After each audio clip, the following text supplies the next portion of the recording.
No, gotta let it simmer. We've got a moment where it has to simmer. That's right. Not letting it simmer. You just bathe in the moonlight. You have to let it simmer, you know? Coba bayangkan, kalian adalah orang paling terkenal di dunia, tapi di saat yang sama, kalian juga orang yang paling menderita. Kalian punya utang 7 triliun rupiah. Tubuh kalian hancur karena obat-obatan, dan kalian dipaksa melakukan 50 konser yang kalian tahu kalian gak akan kuat. Kalau kalian jadi Michael Jackson saat itu, apa yang akan kalian lakukan? Menunggu sampai mati di atas panggung atau mencari jalan keluar paling gila? Memalsukan kematian kalian sendiri? 25 Juni 2009, Michael dinyatakan meninggal. Tapi banyak yang percaya hari itu bukan hari kematiannya, melainkan hari di mana Michael akhirnya berhasil melarikan diri. Dan anehnya, bukti-bukti yang tertinggal justru membuat kita berpikir, apakah semua ini memang sudah diskenariokan? Mungkin hari itu Michael tidak benar-benar pergi. Dia hanya sedang melakukan moonwalk terakhirnya. Mundur perlahan dari cahaya lampu panggung menuju kegelapan yang paling tenang. Dan hari ini, kita akan melacak jejak kakinya yang ia tinggalkan di balik pintu ambulans yang penuh misteri. Hi, my name is Michael Jackson. My name is Michael Jackson. My name is Michael Jackson.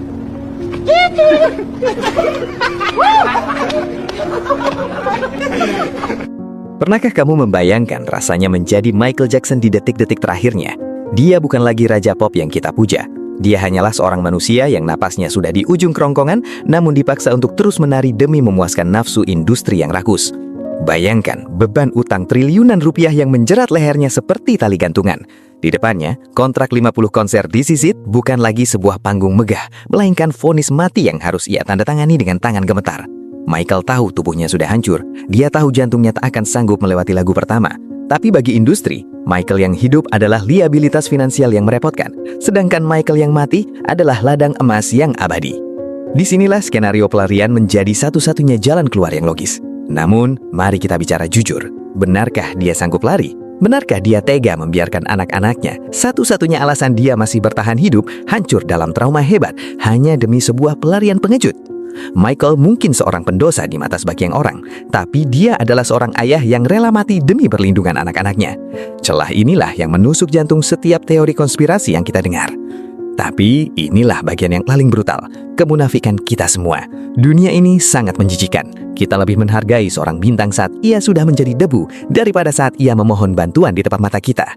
Lihatlah bagaimana orang-orang yang dulu menghujatnya, yang menyebutnya aneh, yang menertawakan kehancurannya, tiba-tiba menjadi pecinta nomor 1 saat peti matinya ditutup. Mereka menangis di depan kamera bukan karena kehilangan, tapi karena kematian Michael adalah konten, kematian Michael adalah uang.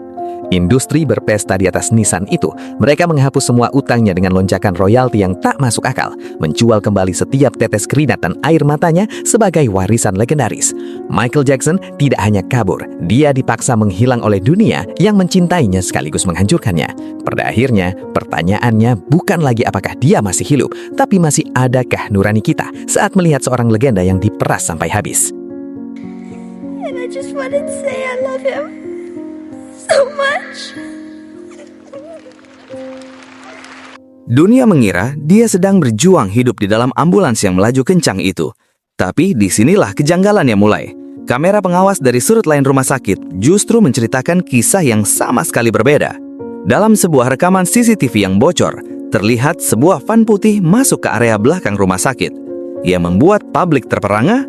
Terlihat seseorang dengan postur dan gerak-gerik yang sangat identik dengan Michael turun dari pintu belakang dan berjalan masuk dengan begitu santai. Muncul pertanyaan besar, apakah ini bentuk kepercayaan diri yang luar biasa karena rencana pelariannya berhasil, ataukah sebuah pesan tersembunyi bahwa sang raja pop memang sudah selesai dengan panggung dunianya? Kontrasnya sungguh tidak masuk akal. Bagaimana mungkin seseorang yang dikabarkan sedang sekarat di ambulan bisa berjalan setegap itu di waktu yang hampir bersamaan? Keanehan ini memuncak saat acara perpisahan di stadion. Di depan jutaan pasang mata yang menangis, peti mati Michael tertutup rapat tanpa celah. Ini sangat tidak biasa.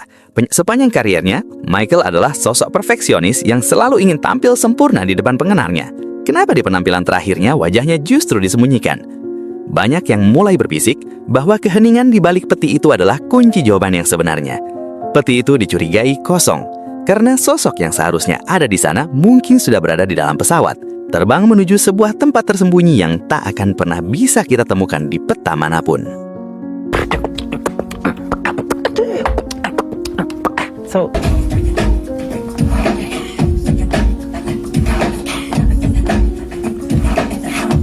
Kematian adalah akhir bagi manusia biasa. Tapi, bagi sosok seperti Michael Jackson, kematian hanyalah awal dari teka-teki yang lebih besar.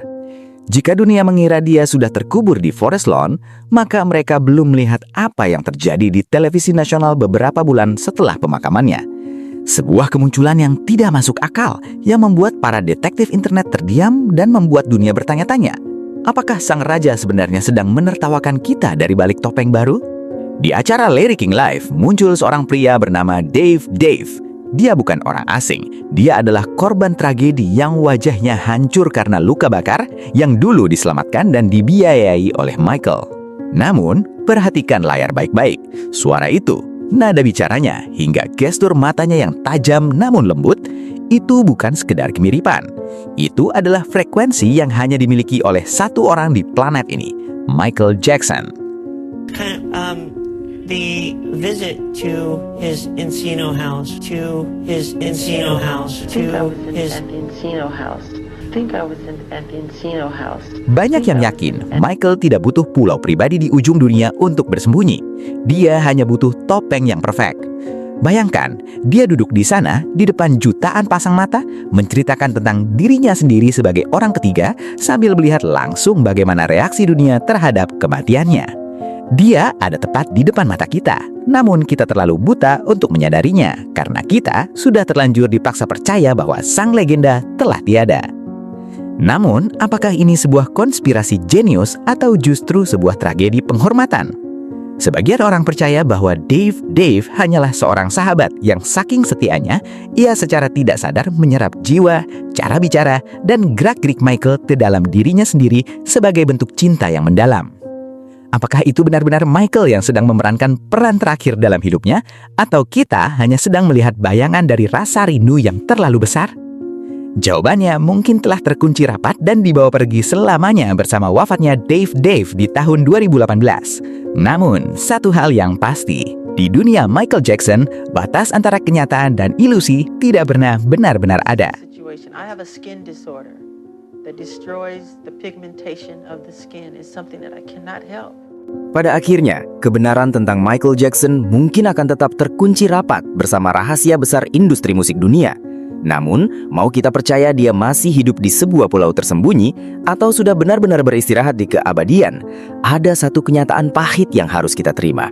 Michael Jackson akhirnya mendapatkan apa yang tidak pernah ia miliki selama hidupnya, yaitu ketenangan.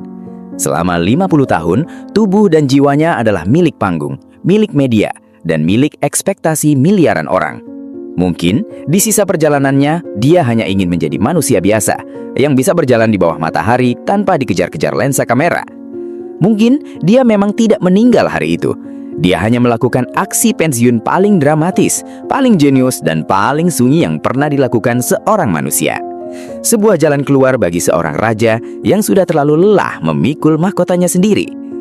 Jadi, bagaimana menurut kalian? Apakah rentetan bukti tadi hanyalah sekedar fata morgana dari rasa rindu kita yang tak pernah usai?